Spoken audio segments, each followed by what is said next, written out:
Selam aleikum të dashur shikues të radio televizionit Iliria, mirë se erdhët edhe sonte në emisionin Ma Shumë Se Llaf. Si zakonisht për mua shumë kënaqësi që mu kanë bashkë me juve edhe që kam me trajtu një temë që na prek secilin prej neve. Në fakt secilin prej neve, secilin që është i martuar edhe ka synim me kriju një familje. Për beqartë mirë është me ndjek këtë emision, sepse sigurisht përfitojnë ashtë edhe prej përvojave të dëgjuesve tjerë dhe prej asaj që unë e kismet ka me nda me juve, po me gjitha të tema i prej kryesisht njerëzit e martuar, sepse do të flasim për raportet bashkëshortore. Është një temë që më të vërtet duhet me u trajtu, edhe po mendoj që duhet me u trajtu ndoshta prej një këndvështrimi pak ma realistik, pak më real. Edhe po shpresoj shumë që ka me pas telefonata, kanë me nda njerëzit mendimet me mu, çka mendojnë për raportet bashkëshortore, po mendoj çka e fuqizon një martesë, çka e bën të frutshme një martesë, çka e ruan dashurinë mes bashkëshortëve, çka ndikon për me pas një martesë me plot dashni, me plot sinqeritet edhe me shumë mira rreth vetës. Në anën tjetër, çka e dëmton ose e zben një lidhje martesore. Cilët janë ata faktorë që krijojnë plasaritje në martesë, çka i shtyn bashkëshortët të revoltohen, të kenë probleme në martesën e tyre, e shumë çka tjetër do të diskutojmë sonte në emisionin Ma Shumë Se Llaf. E zgjedha këtë temë për faktin që kohëve të fundit të dashur shikues po dëgjojmë jashtëzakonisht shumë rreth kësaj teme. Po dëgjojmë jashtëzakonisht shumë për probleme martesore, po dëgjojmë shumë për ndarje, për divorce, po dëgjojmë shumë për dhunë që ushtrohet ndaj femrave, po dëgjojmë edhe për dhunë që ushtrohet ndaj meshkujve ose burrave. Po dëgjojmë për pasojat e këtyre konflikteve që ndikojnë tek fëmijët, tek pasardhësit, tek jeta e tyre, tek ardhmja e tyre dhe shumë çka tjetër.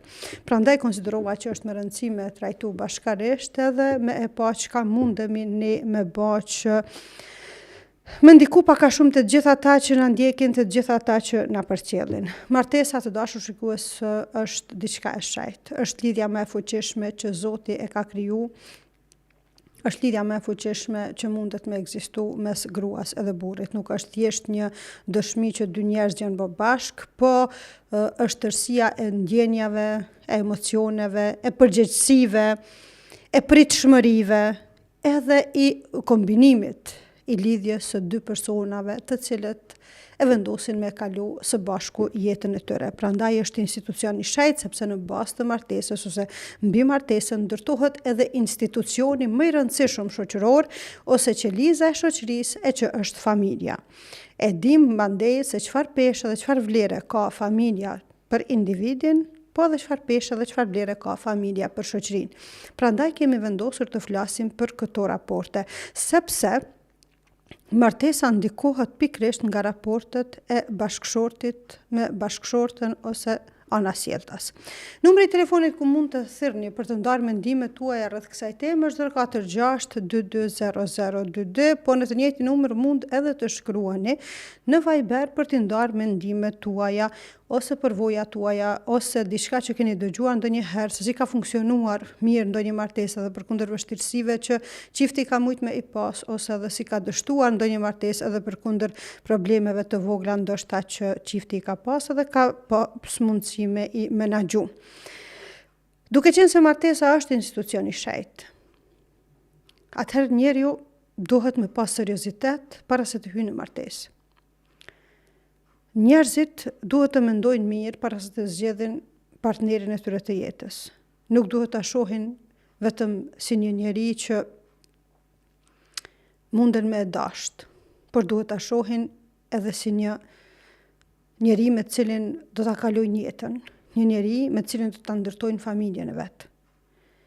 Duhet ta shohin nanën, po mendoj gruan si nanë të fëmijëve, e nanën tjetër burrin ta shohin edhe si babë të fëmijëve, sepse martesa nuk përfundon vetëm në lidhje dashurie, po mendoj aktivitetet të saj shtrihen mandej tek krijimi i familjes, te lindja e fëmijëve, te fuqizimi i lidhjes së dy familjeve të gjëra me njëra tjetrën, miqësisë e shumë çka tjetër. Prandaj duhet parë si diçka e rëndësishme edhe jo si një diçka e momentit, pesha dikon po takona, po martona, edhe të shohim çka po del. Jo, do të me qenë shumë serioz para se me vendos me u martu. Do të me pa pikat e forta të personit të duhur, personit që e ki afër, edhe në anën tjetër me analizu edhe dobësit që ai ose ajo mundet mi pasë që s'ka njeri pa dobësi.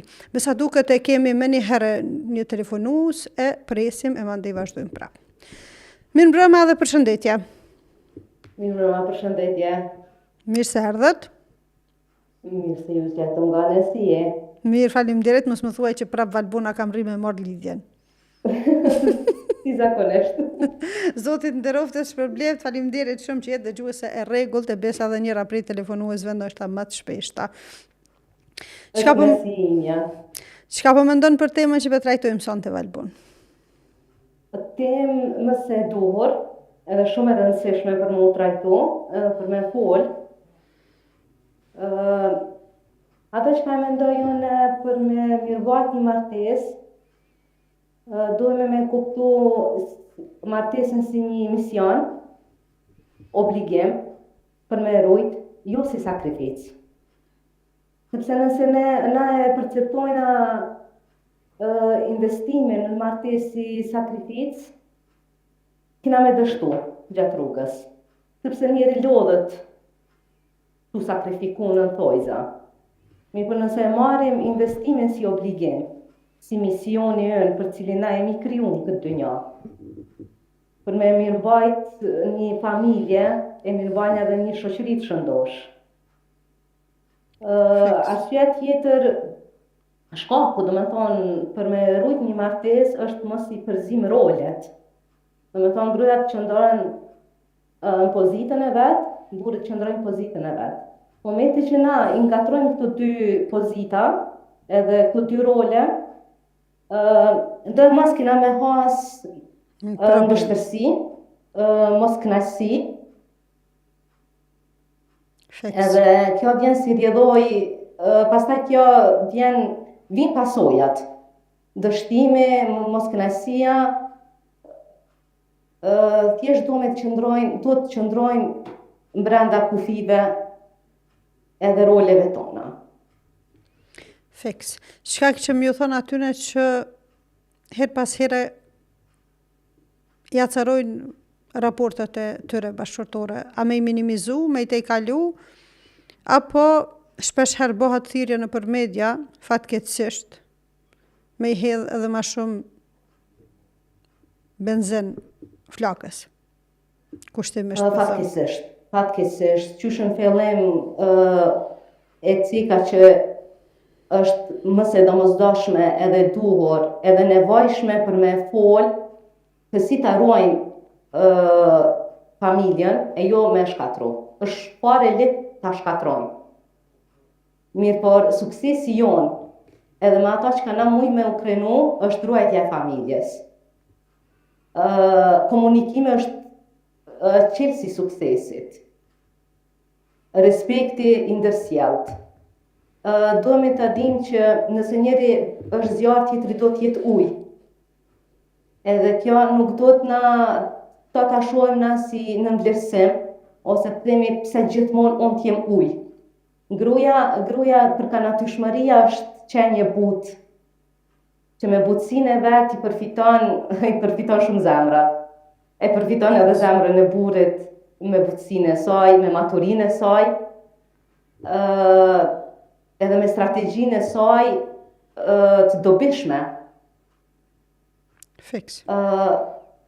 Do me thonë, nuk po e la në detyrë vetëm grus për me kontribu mirëmbajtjen e një familje, padyshim që është e ndërsjellët.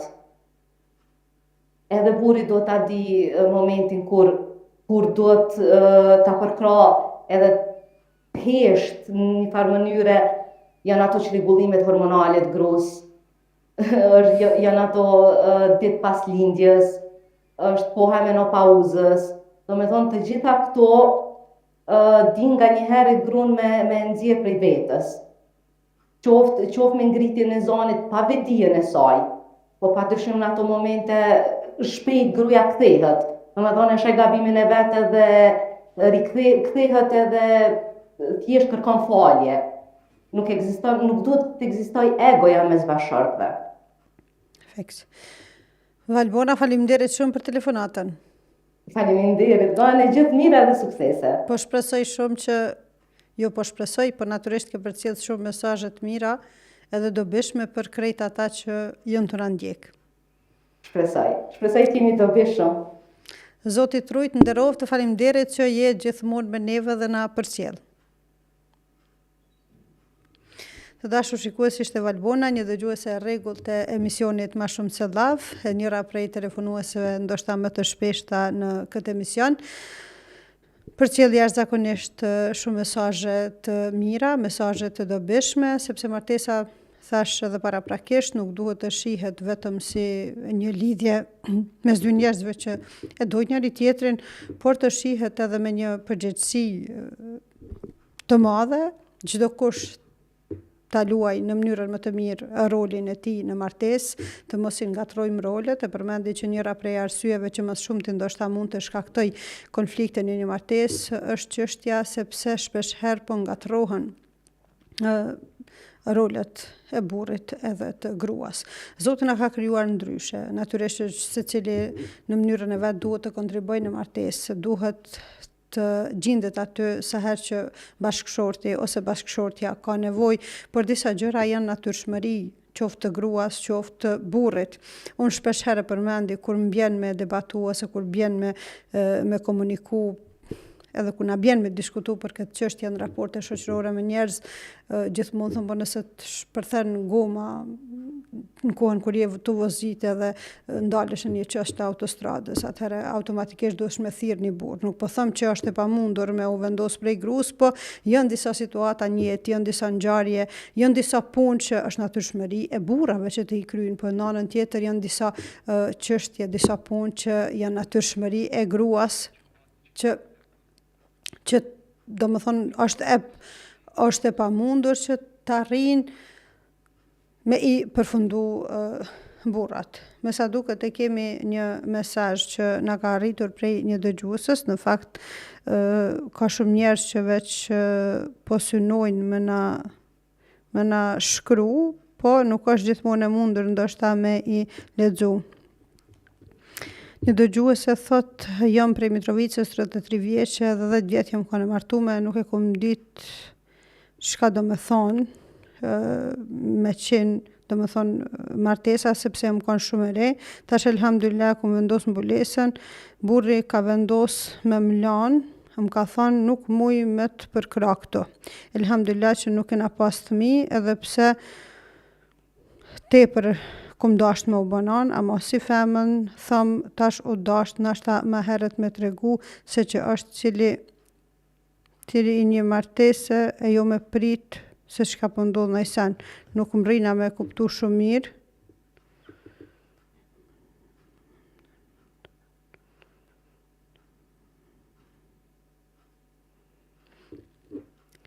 Në fakt u kuptu që kjo motër ka qenë martuar 10 vjet, nuk ka pas fëmijë, e ka vendosur mbulesën, nuk muj me të përkra këto, do më thonë nuk e ka përkra burri për çështjen e shamis.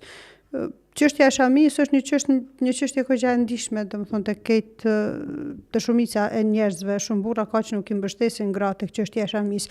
Por nëse një martesë është e qëndrueshme, nëse një martesë është e ndërtuar mbi bazat e forta, atëherë nuk e besoj që mund të jetë shkak vendosja e shamis për me ndërprej një martesë. Nuk pas ka pas fëmijë, zakonisht divorcet kur ndodhin edhe kur nuk ka fëmijë në mes, unë mendoj se është çështje më e lehtë, do të thonë te i kalohet më lehtë. Ose pasojat janë më të vogla. Nuk po them që është mirë me u shkatru një martesë, sepse edhe në aspektin fetar është gjë e lejuar, po është prej gjërave ma të rrejtuna ndoshta shkatrimi një martese, sepse ka peshën edhe vlerën të madhe të Zotit dhe lidhja mes bashkëshortëve konsiderohet si lidhja më e fuqishme. Por megjithatë, ndonjëherë nuk ec edhe ne detyrohemi, domethënë që të ndahemi ose të ketë divorce. Megjithatë, nuk duhet të shihet si fundi i botës. Gjithçka që ndodh me caktimin e Zotit. Gjithçka që ndodh ka urtësinë e vetë, thot Muhamedi alayhis salam, ajo që të ka ndodhur s'ka mujt mos më të ndodhë, dhe ajo që s'ka ndodhur s'ka mujt më të ndodhë. Unë kësaj dëgjuesësi dëshiroj shumë fat në ndonjë martesë, inshallah në të ardhmen, e Zoti t'i hap rrugët e hajrit. Rikthehemi prap tek çështja e përgjegjësive, domethënë në martesë, ku secili duhet ta di vendin e vet në familje, qoftë bashkëshorti, qoftë bashkëshortja. Shpesh herë më ndodh me e thonë një fjalë që dashuria edhe respekti, po edhe konflikti ose fjalët e rënda janë sikur energjia përcjellën tek njëri tjetri.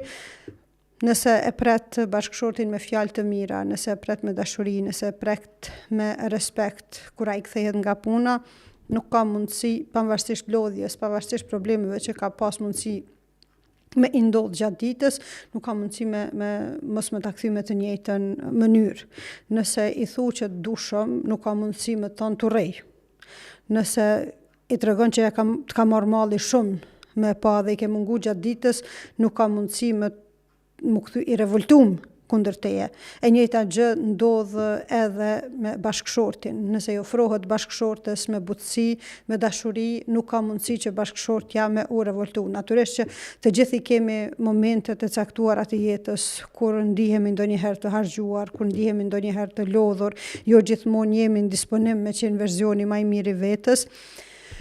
Këtu po flasim për vija të trasha, sepse çdo kujt i ndodh me pas momente të vështira gjatë jetës, me pas momente jo të mira gjatë ditës, por ama mos me qenë shprehi që gjithmonë me pas një lloj ndjenje sikur e ke përballë një aleat, sikur e ke përballë një konkurrent, po me pa bashkëshorti edhe bashkëshortja njëri tjetrin me dashuri edhe mëshirë, ashtu qysh na ka mësu edhe Muhamedi alayhis salam, po dhe qysh është në përthirrje të shumë ajeteve kuranore, e që e vërteta fatkeqësisht shpesh herë din me qenë ndryshe.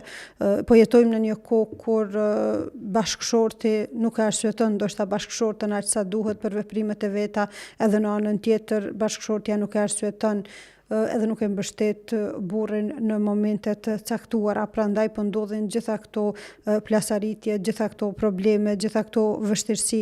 Para pak dite më rastisi me taku një mike timen edhe po ndan një hall për problemet e saj bashkëshortore. Edhe po më tregon që vajza e saj po i merr shumë afër zemrës edhe po ndikojnë jashtëzakonisht shumë konfliktet që her pas here ajo i ka me bashkëshortin, edhe po më tregon që ndonjëherë po eskalon situata deri në atë mas sa dëgjohet zëri deri në katin e 4 të shtëpisë. Të paktën kështu e përshkruajti ajo. Mas pak qasteve, sepse vajza luante, u ofrua dhe po i them, a e don shumë për vllain e saj?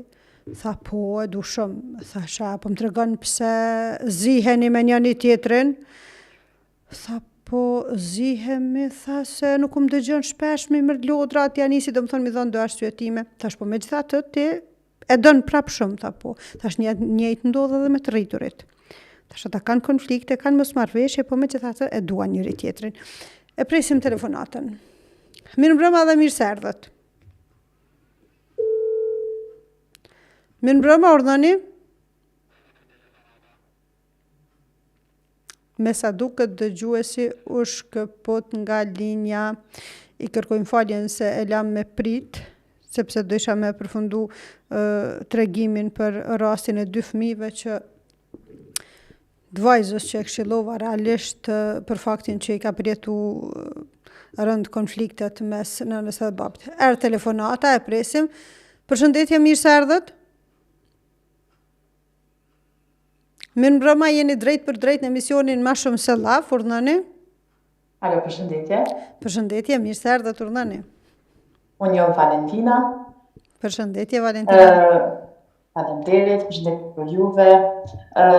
Desha me ndërlidh me temën që e keni përzgjedhur me trajtu sot. Është një temë shumë e qelluar, edhe ju përgëzoj. Është një temë që ka nevojë shumë u trajtu. Faleminderit. Raportet bashkëtorë sot realisht janë marrëdhënie të rëndësishme në jetën e njerit. pasi ndikojnë sigurisht drejt për drejt në mirëqenien tonë psikologjike, emocionale.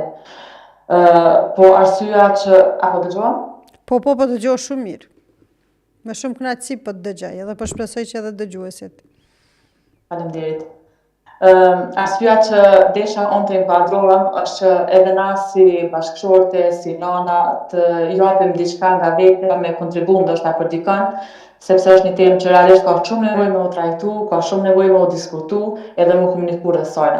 Martesat edhe lidhjet bashkëtorë po përballen me sfida shumë të mëdha. Shumë njerëz mendojnë që martesa ka humbur rëndësinë, që ka pas dikur, po kjo sigurisht nuk është e vërtetë. Është martesa ka nevojë për udhëzim. Shumë çifte nuk janë përgatitur për sfidat që sjell martesa. Presin bralla e realisht përballen me realitetin. Pra shumë burra dhe gra nuk e dinë çka do të thonë me ka një partner i mirë sot. Sigurisht po ndikojnë edhe rrjetet sociale, koha cilësore që nuk përkalojnë me partner me njëri tjetrin, gara që po bëhen mes vete, edhe kjo është dëmtim të lidhjes. Domthonë raportet martesore gjithmonë duhet me fillu me pas sa më shumë komunikim. Çdo problem që kanë çiftet, nëse i komunikojnë, i diskutojnë hapur, kanë me arrit me rezultat mirë, me zgjedh problemet. Mungesa e komunikimit, heqja dhe shmangja bisedat rëndësishme gjithmonë sjellin distancim emocional. Mandej mos respektimi, ofendimet, xhelozia, edhe xhelozia është mirë mes raport mes partnerëve, po sigurisht në limit. Domthonë gjithmonë brenda kornizave. Mendoj që edhe lidhjet e hershme po ndikojnë pak në raportet më vonë. Martesat e hershme. Po, martesat e hershme po mendona? Lidhjet dhe martesat e hershme. Dëgjuesja u shkëput, edhe pse ishte një në fakt një thesar, sepse shumë gjëra të bukura ndajti me neve, po megjithatë i dëshirojmë fat ora linja, i kërkojmë falje dhe gjithashtu e falenderojmë shumë për mendimet që i ndajti me neve. Po me sa duket prap s'është. Në rregull. Kërkojmë prap falje, të shpresu që inshallah do ta kemi prap në ndonjë emision tjetër ose ndonjë herë tjetër. I përmendi disa faktorë të cilët ndikojnë tek martesa, e përmendi rëndësinë e martesës, gjithashtu e përmendi që edhe gratë duhet të japin më tepër prej vetes, po i përmendi edhe një faktor shumë të rëndësishëm, rrjetet sociale, ndoshta edhe presionin e kohës moderne, dinamikën e jetës, të gjitha këto që po ndikojnë në raportet bashkëshortore, dashtëm ose nuk dashtëm ne. E përmendi edhe faktin që xhelozia është e mirë deri në një mas të caktuar, po në anën tjetër, nëse teprohet, natyrisht që sjell jashtëzakonisht shumë probleme në jetën bashkëshortore, veçmas në kohën tonë kur ka shumë arsye për me xhelozu, qoftë burri ndaj gruas, po qoftë edhe gruaja ndaj burrit. Po çka duhet njeriu me bë, duhet me mësu veten me e menaxhu xhelozin, me i menaxhu ato anët negative, ndoshta ose ndjenjat jo të mira që shpesh herë din me u ndez brenda neve. Ajo që ka shumë rëndësi në lidhjen bashkëshortore është çështja që nuk duhet ta shohim bashkëshortin ose bashkëshorten si rival, por duhet ta shohim si njeriu më të dashur të jetës, duhet ta shohim si njeriu me cilën e kemi vendosur ta kalojmë pjesën e jetës, ta kalojmë këtë rrugë së bashku me gjitha të mirat që na vijnë edhe me gjitha sfidat me të cilat përballemi. Një gjë duhet ta kemi parasysh gjithmonë. Asnjë njeri në rrugëllin toksor nuk është i përkryer. Prandaj të përkryer nuk jemi as ne vetë. Mjafton që njeriu të fokusohet tek mirësitë e palës tjetër. Nëse je grua, mundohu t'i rëndesësh pikat e forta ose gjërat e mira që i shet te bashkëshorti yt. Nëse je bashkëshort burr, mundohu t'i pash anët pozitive ose pikat e forta ose mirësitë që gjenden brenda gruas tënde. E mos u fokuso ose mos u përqendro tek të këqijat ose tek gabimet që mund t'i bëj ajo gjatë jetës. Nëse mësojmë veten të shohim gjanat e mira tek bashkëshorti ose bashkëshortja, gjithmonë gjanat e këqija kanë me minimizu. E kur minimizohen, natyrisht që nuk kanë aftësi ato me ndiku që ne me pas probleme. Edhe pse është e pamundur me funksionu një lidhje pa probleme, pa konflikte, pa të lashe, sepse fundja jemi qenje njerëzore. Mosmarrveshjet janë pjesë e jetës. Por ama të mos lejojmë që një mosmarrveshje me shku deri në atë mas që me u zgjeru konflikti edhe me ardhë deri tek kapja e kuferit që ndodhë shpesh herë me u paraqit në rrjetet sociale ose në media, edhe unë po shkuroj zona. Sepse mi dhon fund një martese nuk është diçka e thjeshtë. Është diçka shumë e madhe. Është diçka që ka jashtëzakonisht shumë peshë, edhe mandej ka edhe shumë gjana të tjera, shumë vështirësi që munden me ardhë pas përfundimit të asaj lidhje. Duhet të mundohemi të arsyetojmë njëri tjetrin për veprimet ose për gabimet që i bëjmë edhe që i kemi bërë. Ne kemi fëmijë, ne kemi familjar, kemi vëllezër, kemi motra, kemi prindër, edhe është e pamundur që me të gjithë të pajtohemi në të gjitha çështjet. Fakti që njeri është tjetër edhe nuk jetë, të bën me kuptu që ai ka mendime ndryshe prej teje, ai është rrit në një familje tjetër, nuk është rrit në familjen tënde. Zatën edhe mes motrës edhe vllaut ka mendime të ndryshme, nuk mendojnë njëjtë, nuk ndjejnë njëjtë, nuk kanë perceptim të njëjtë për çështje të caktuara, kanë mendime të ndryshme. Edhe përderisa janë të ndryshëm, dy individ që janë rritë brenda një familje, që kanë lind nga barku i të njëjtës nën, atëherë që shpresim që me pas mendimet njëjta, mi perceptu gjanat njëjtë, me dasht njëjtë, me urrejt njëjtë, me një njeri që është lind në një familje tjetër, është rrit në një ambient tjetër, ka kulturë ndryshe prej kulturës tënde, është rrit në një grup tjetër shoqëror, nuk mund të kemi të gjitha pikat e përbashkëta me njëri tjetrin. Ai është burr, ti je grua. Prandaj nuk mund të përputhemi në të gjitha çështjet, të kemi mendime të njëjta. Edhe përderisa nuk jemi të njëjtë, natyrisht që ka shumë vend të mos pajtohemi për çështje të ndryshme. Të mos pajtohemi, po edhe në anën tjetër të kemi her pas here probleme. Por të mos i lejojmë që ato probleme me ndiku aq shumë që të mos flasim ndoshta gjatë ditës me bashkëshortin ose bashkëshortën. A kemi telefonatën? Kemi telefonat? Atëherë vazhdojmë. Do më thonë, përderisa nuk jemi të njëjtë, atëherë natyrisht që nuk kemi mundësi me qenë tërësisht imun ndaj problemeve ose konflikteve që mundemi me i pas. Por çka duhet të bëjmë është që në situata të caktuara, kur njëri është i revoltuar, kur njëri nuk është shumë disponim, tjetri të jetë për e hepërta, ta kuptoj, ta mbështet. Të mos harrojmë një thënie profetike që ka thënë Muhamedi alayhis salam, ja siguroj një shtëpi në xhenet atij që i ik polemikës edhe atëherë kur ka të drejtë. Shpesh herë na ndodh në jetën martesore të kemi të drejtë për një çështje të caktuar, por megjithatë presim një moment të caktuar për t'i treguar palë sekondër që drejtësia ka qenë në anën time. Për neve si musliman është pak më e lehtë ndoshta vazhdimi i martesës edhe ruajtja e martesës për faktin që jetojmë në të njëjtin botkuptim. Edhe sa herë që na ndodh me pas një mosmarrveshje, e shohim që çështja mund të zgjidhet përmes Kuranit, librit të shenjtë, ose përmes haditheve të pejgamberit alayhis salam. Nëse kemi polemika për një çështje të caktuar, në rregull të shohim cili është qëndrimi i fesë islame në raport me çdo problem me të cilin unë përballem. Edhe në momentin kur ofrohet argumenti, qoftë përmes ajeteve kuranore, qoftë përmes haditheve, atëherë natyrisht që pala tjetër nuk ka çka të bëjë tjetër pos të pajtohet me atë. Shumica konflikteve ose problemeve bashkëshortore lindin për shkak të mos respektimit të mendimit ndryshe. Prandaj është shumë e rëndësishme që edhe fëmijët prej në veçli të mësojmë ta respektojnë mendimin ndryshe. Në momentin kur një njeri e respekton mendimin ndryshe, ai ka me qenë më i gatshëm për të hyrë në martesë edhe për ta mbajtur një lidhje martesore të qëndrueshme. Jemi afër, ndoshta edhe pak minuta na kanë mbet, domethënë të emisionit më shumë se llaf, të fokusohemi tek çështjet që e fuqizojnë martesën tonë. Këtë lidhje të fuqishme emocionale, këtë lidhje që e krijon institucionin më të rëndësishëm shoqëror, familjen, tek ajo që është vatra e fëmijëve, tek ajo që është institucioni i parë edukativ për fëmijët tanë.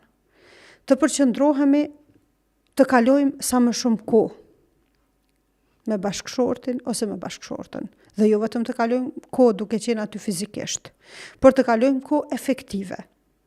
Ta ndajmë kohën e kafës së mëngjesit së bashku. Sipas shumë studimeve, është argumentuar se çiftet që e pinë kafën e mëngjesit së bashku e kanë predispozit ose kanë pritshmëri që me kalu ditën me pozitivitet edhe me dashni për njëri tjetrin. Nështë duken momente të blic, 20 minutësh, sepse koha është dinamike edhe duhet me unis për punë, po megjithatë asgjë nuk kushton të zgjohemi 20 minuta më herët prej kohës kur kemi me unis për punë, që me nda kohë me njëri tjetrin, me diskutu çështjet që kemi me i bë gjatë ditës, ose kohë produktive në mbrëmje, kur gjithë njerëzit kthehen prej punës në shtëpi. Ne si shqiptare kemi tradit, qajin, me pi qaj së bashku, me diskutu çështjet që na kanë ndodhur gjatë ditës, po në anën tjetër të respektojmë botën ose atë brendësinë e njëri tjetrit. Ka momente ndonjëherë që bashkëshorti ose bashkëshortja ndihen të lodhur edhe kanë ndoshta nevojë me kalu pak qaste vetëm, sidomos për burrat. Sipas disa studimeve, burrat ndonjëherë dojnë me qenë në zonën e rahatisë, me qëndru off, për shkak të ngarkesave që i kanë me punën, me problemet me cilat që janë përballë, të mos harrojmë që burrat e kanë një barë të rëndë financiare për me mbajt familjen. Është barë e cila nuk ju largohet nga supët asnjëherë edhe në asnjë rast. Gruaja mund të punojë jashtë shtëpisë, mund të jetë shumë aktive, po në anën tjetër i ka disa pauza gjatë jetës, domethënë që i bën, edhe në anën tjetër veçmas ne që jetojmë në botë kuptimin islam, me dasht punojmë, jashtë shtëpisë me dasht nuk punojmë, për financa jemi tërësisht të liruara nga kjo çështje, po edhe në aspektin e traditës shqiptare, gruaja nuk është që e ka patjetër të punojë për të siguruar kafshatën e gojës, edhe pse kohëve të fundit natyrisht që është bërë shumë vështirë me u mbajt familja veç me një antar që punon, veç me burrin ose ndonjë antar tjetër të familjes. Prandaj të dashur shikues duhet ta kemi parasysh që edhe botën atë oazën që e quajnë disa shkencëtarë të burrave që ndonjëherë dojnë me qëndru në zonën e rahatisë, me bisedu me veten, me qenë vetëm. Nëse i shohim ndonjëherë që janë të harxhuar, janë ndoshta pak të revoltuar, të mos synojmë detyrimisht me kuptu çka ka ndodhur, pse nuk po ndihesh mirë, në rregull, komunikimi i hapur është njëra prej arsyeve kryesore që e bën një martesë të fuqishme, fuqizon një lidhje martesore, por megjithatë ka raste kur disa çështje është mirë të lihen ashtu siç janë. Ndoshta mund të diskutohen ndonjë ditë tjetër ose ndonjë kohë tjetër. Ajo që ka shumë rëndësi është të mos e shohim si rival njëri tjetrin, të kontribuojmë për një martesë të shëndetshme, të arsyetojmë gabimet e njëri tjetrit dhe të mos harrojmë që po jetojmë një kohë me plot sfida, po jetojmë një kohë me shumë vështirësi, po jetojmë në një kohë kur është shumë vështirë me rrit fëmijë edhe me eduku fëmijë edhe kur janë të dy bashkëshortët. Imagjinoni me çfarë sfida mund të përballet njeriu nëse fëmijët janë vetëm me njërin prind. Natyrisht, e thash edhe paraprakisht, nuk jam kundër divorceve në raste të caktuara, por megjithatë jam pro ruajtjes së martesës duke i shfrytzuar të gjitha kapacitetet ose mundësitë që një qenie njerëzore i ka. Fatkeqësisht në rrjetet sociale shpesh herë na bjen me pa ndoshta me u promovu ma tepër liria e drejta, gëzimi, shëtitjet e shumë çka tjetër, po më besoni që shpesh herë po keq kuptohet edhe po keq interpretohet liria. nuk duhet të ketë liri absolute, as burri e as gruaja. Përderisa jemi qenie njerëzore, duhet të jetojmë në disa korniza të përcaktuara. Nuk vetëm kafshët jetojnë kushtimisht pa rregulla, megjithëse edhe kafshët i kanë rregulla të caktuara, ndoshta secila kope, të mos flasim për qenjet njerëzore. Qenjet njerëzore duhet jetojnë me rregulla, duhet jetojnë me përgjegjësi, duhet ta shohin jetën me seriozitet, duhet ta shohin rolin që e kanë pavarësisht në çfarë situate janë, ta përfundojnë një punë të caktuar me përgjegjësi të plotë. Jeta nuk është lojë, jeta nuk është hajgare. Të mos presim revolucion të njëditshëm, të mos presim revolucion të shpejtë, sepse secila kohë, secila ngjarje, secila mendësi për të ndruar e kërkon një kohë të caktuar. Të mos harrojmë. Shpesh herë përmendi kur më vjen nëpër takime martesat e gjysheve tona. Më kujtohet një plak e kusherive në Tregojke, kur është martu. E qartë teknika, faleminderit. Më kujtohet një plak e Mohallës kur Tregojke, kur është martu, tha hinu në dhëndër, u palu nusja, olën nëpër dhomë njerëzit. Tha u dashke me pa cili ka qërap të bardha. Tha dhe dishim që qaj që i ka qërap të bardha është dhëndri. Tha kur martova unë, tha 2 njerëz kishin qenë me qërap bardha.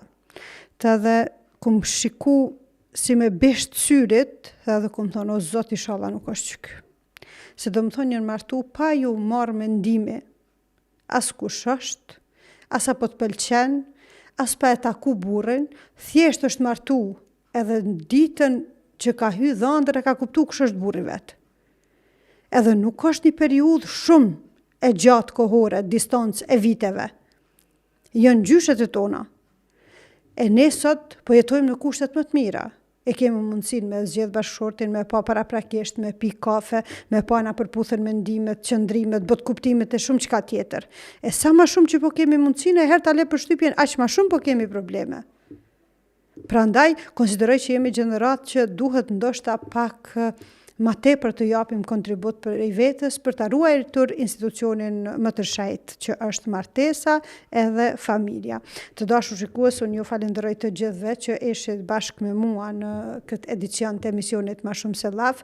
Për mua ishte shumë kënaqësi, por shpresoj që herën tjetër kemi me trajtu prapë ndonjë temë që është në interes të juve që na ndjekni edhe që jeni bashkë me neve. Përshëndes shumë diasporën, edhe pse sot nuk e pata asnjë telefonat prej diasporës, e po shpresoj që të ejtën tjetën pra prej orës 20 të takohemi shëndosh e mirë e me ndonjë temë të mirë inshallah. Zot ju rujt e mirëmbetëshi. Selam aleikum.